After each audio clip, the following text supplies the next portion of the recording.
Les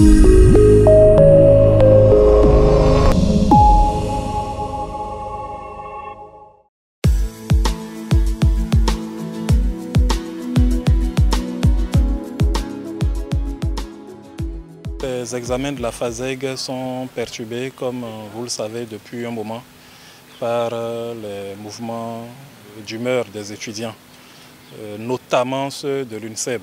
Et donc il y a eu une série de rencontres qui jusque-là n'avaient jamais abouti parce qu'ils continuaient à perturber. Et le jeudi dernier, à la faveur d'une rencontre avec la ministre, un certain nombre de grandes résolutions ont été prises. Et il nous a semblé en tout cas que les étudiants étaient désormais disposés à venir composer. Il n'empêche, au regard des circonstances qui prévalaient, nous avons été aussi obligés au niveau du rectorat de prendre des dispositions sécuritaires complémentaires. Pourquoi? Parce que les franchises universitaires imposent aux étudiants de ne pas se violenter. Et là, nous avons observé que depuis un moment, c'est pratiquement l'unique moyen d'expression des étudiants pour leurs revendications qui ne sont toujours pas pertinentes.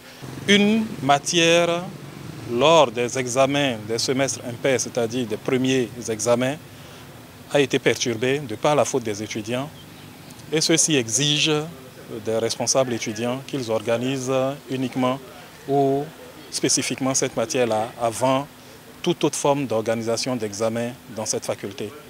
C'est quand même un peu exagéré, il faut le reconnaître. Vous avez perturbé une composition, les autorités ont accepté de reprendre toutes les autres compositions dont les copies n'avaient pas été ouvertes. Et cette seule matière que vous avez vous-même perturbée, vous exigez que ce soit ça qui soit rétabli avant que n'importe quel examen se fasse sur le campus. C'était quand même un peu excessif, au point où les examens des premières et deuxième années ont été perturbés, ce qui n'est pas normal. Et donc de discussion en discussion, nous avons essayé de les convaincre de ce que c'était dans leur intérêt qu'ils devaient venir composer. C'est d'informer tous ceux-là qui vont commencer au niveau de la FASEG, mais aussi des autres entités, tous ceux-là qui vont commencer leurs examens, soit demain, soit après-demain, de les rassurer que des dispositions sécuritaires ont été prises afin qu'ils puissent venir composer en toute sérénité, en toute quiétude. Donc ils peuvent venir composer.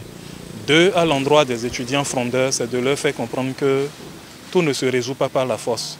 Aucun des textes qui régissent nos rapports avec eux ne leur demande de faire état de violence. Donc ils ne sont pas couverts par les textes et ce n'est pas bien. Au niveau de l'équipe rectorale, nous n'avons été jamais fermés au dialogue et je pense qu'ils peuvent le témoigner. Donc honnêtement, continuez à dialoguer et on arrivera toujours à trouver solution à nos problèmes.